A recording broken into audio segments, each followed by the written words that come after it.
Halo, assalamualaikum warahmatullahi wabarakatuh. Selamat datang kembali di channel saya. Pada kesempatan kali ini saya akan membahas mengenai salah satu komponen yang ada pada hydraulic system yang berfungsi untuk menyamakan putaran travel pada eskavator. Pada eskavator sering mengalami masalah, yaitu sering lari ke kiri dan lari ke kanan. Ada beberapa komponen yang menjadi fungsi di dalam hydraulic system, yaitu untuk Komatsu ada travel junction, untuk Caterpillar ada strike travel, dan untuk Hitachi ada flow combiner. Bagaimana penjelasannya? Tetap di subscribe, like, dan share video ini, semoga bermanfaat, dan nonton terus video ini sampai dengan video ini selesai. Oke, jadi ini adalah diagram untuk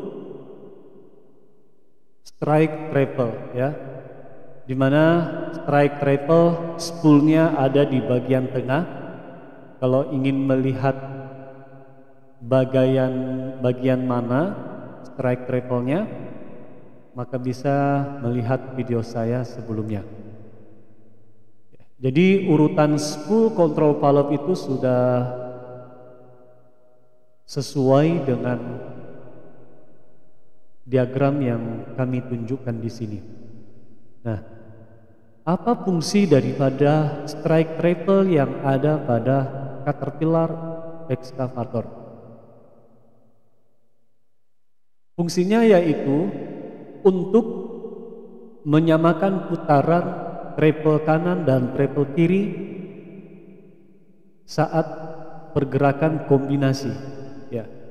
Jadi sebelum strike travel ini bekerja, maka idler pump atau pompa 2 ekskavator itu mensuplai oli masuk di control valve sebelah kiri melewati strike travel spool.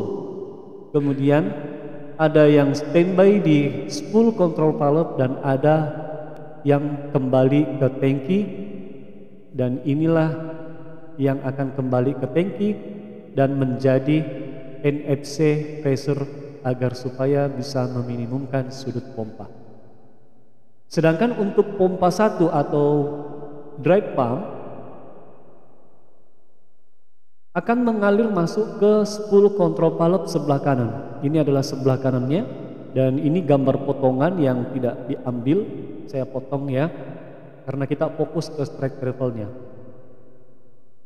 Ya, selain masuk standby di sebelah kanan spool, yaitu travel sebelah kanan, akan ada juga masuk melewati strike travel untuk keperluan standby di spool yang lain juga. Nama tekanan yang standby di bagian sini ya, ada yang namanya jalur utama ya, atau parallel feeder. Karena jalur yang atas warna merah ini, jalur utama, ini merupakan jalur yang menuju ke NFC untuk pompa 1. Seperti itu. Nah, jadi saat travel digerakkan secara bersamaan, maka strike travel solenoid, jadi di atas control valve itu kan ada solenoidnya. Nah, di bagian bawahnya itu ada yang namanya spool strike travel. Saat dia bekerja, maka solenoid ini akan aktif dan terdorong ke sebelah kiri. Oil pilot datangnya dari pilot pressure akan masuk ke sini untuk mendorong spool strike travel. Yang terjadi adalah aliran oli yang datangnya dari idler ini akan terhubung tetap ke spool sebelah kanan, dan juga sekaligus membantu aliran oli yang akan masuk ke travel kiri. Jadi ada yang standby di travel kanan, ada yang standby di travel kiri. Ini untuk idler pump. Sedangkan untuk drag pump atau pompa 1, oli akan mengalir ke travel kanan, spool travel kanan, dan ada juga yang mengalir ke spool travel kiri. Artinya secara logika bahwa hanya satu pompa yang digunakan, yaitu pompa 1 Caterpillar yang akan digunakan untuk menggerakkan travel kanan dan travel kiri. Kenapa harus satu pompa? Harapannya supaya travel kanan dan travel kiri itu pergerakannya sama. Karena kalau dua pompa saat jalan lurus, satu pompa untuk yang kanan dan satu pompa untuk yang kiri, ketika satu tekanannya tinggi dan satunya rendah, otomatis travel itu bergerak ke salah satu sisi. Tapi kalau satu pompa yang dipakai untuk menggerakkan kanan dan untuk menggerakkan kiri, dan pompa duanya nanti akan membantu saja, maka pasti tidak ada selisih karena tekanan akan sama ke segala arah. Saat kapan terjadi? Saat spool yang warna abu-abu ini akan bergerak ke bawah. Kapan dia bergerak ke bawah? Ketika terjadi tekanan dari solenoidnya sini. Tentunya saat solenoid itu aktif. Jadi secara umum fungsi daripada strike travel untuk menyamakan putaran travel kanan maupun travel kiri. Nah, seperti itu. Saat kapan? Yaitu saat dalam kondisi travel digerakkan secara bersamaan. Nah, kemudian bagaimana dengan Komatsu? Kalau Komatsu, ya ada yang menyamakan bahwa kalau di Komatsu fungsinya untuk menyamakan putaran kanan dan putaran kiri itu adalah merger the feather. Padahal merger the feather itu bukan fungsinya untuk menyamakan putaran antara travel kanan dan travel kiri. Kalau di Komatsu, fungsi merger the feather itu hanya untuk menghubungkan atau menggabungkan pompa dan memisahkan pompa. Saat attachment digerakkan, maka pompa 1, pompa 2 akan terhubung berdua. Jika travel digerakkan, maka pompa 1 dan pompa 2 itu untuk masing-masing travel. Akan tetapi yang berfungsi untuk menyamakan putaran kanan dan putaran kiri pada Komatsu yaitu travel junction. Ya. Jadi travel junction yang letaknya juga terpasang di dekat merger the feather di bagian belakang control valve. Nah, sedangkan unit Hitachi, ya, unit Hitachi pun juga sama. Jadi ada komponen nanti yang digunakan untuk menyamakan putaran antara travel kanan dan travel kiri. Jadi kita akan lihat diagramnya di sini. Di sini ada pompa 1. Pompa 1 itu yang dekat dengan engine, ya. Pompa kedua kan bagian luar. Pompa 1 ini untuk melayani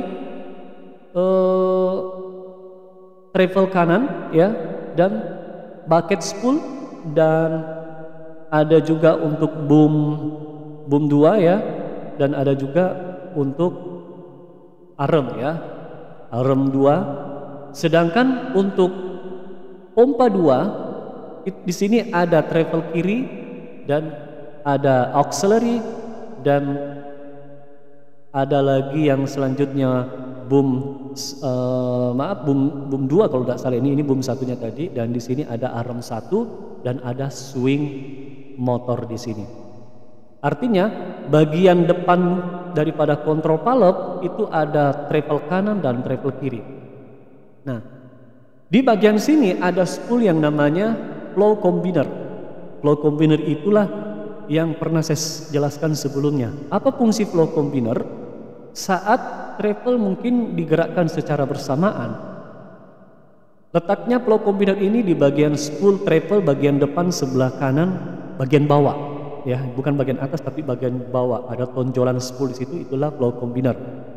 Fungsinya apa? Fungsinya ya nanti ketika travel digerakkan secara bersamaan, maka dia memanfaatkan pompa 1 selain menyuplai ke travel sebelah kanan. Flow combiner ini akan diaktifkan oleh pilot dari signal, kemudian alirannya akan terbagi untuk masuk ke travel sebelah kiri. sehingga antara travel ke kanan dan travel kiri itu sama-sama putarannya. Dan terkadang ada pertanyaan, tapi sudah dilakukan perbaikan pada flow combinernya. Sudah dilakukan perbaikan pada flow combiner, akan tetapi masih bermasalah, artinya tetap travel kanan, travel kirinya lambat. Berarti kalau seperti itu ada mengalami kebocoran pada jalurnya, mulai dari center joinnya, kemudian lari ke safety valve-nya yang ada di travel motor, dan kemudian terjadi kebocoran pada travel motor kanan, travel motor kiri. Harus dipastikan, dan itu sebenarnya lebih gampang untuk mengetahui. Bisa ditukar-tukar selangnya, itu untuk mempermudah apakah penyakitnya pindah atau tidak.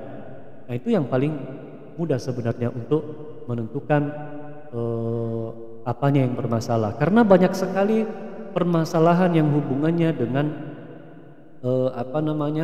travelnya kencang sebelah. Ada yang lari ke kiri, ada yang lari ke kanan. Dan terkadang selain daripada tekanan pompa yang tinggi, tekanannya salah satu sisi, itu bisa menyebabkan juga yang kedua, mungkin komponen-komponen yang sebagai penggabung atau sebagai penyama putaran ketika travel digerakkan secara bersamaan sesuai dengan merek masing-masing, mungkin itu ada yang masalah. Semoga bermanfaat. Jadi ini kami hanya menjelaskan secara diagram, semoga teman-teman bisa memahami dengan penjelasan saya, karena tentunya kalau teman-teman sudah memahami diagram atau sistemnya, tentunya pasti lebih mudah dipahami. Tapi untuk pemula yang belum memahami tentang diagramnya letaknya di mana, ya itu jadi masalah. Makanya teman-teman tetap harus belajar bagaimana cara membaca diagram, karena pada dasarnya sistem hidrolik pada alat berat itu sama saja. Cuma yang membedakan adalah bagaimana cara untuk memahaminya dan belajar terus untuk mendalami setiap diagram hidrolik. Semoga bermanfaat. Sekian, assalamualaikum warahmatullahi wabarakatuh.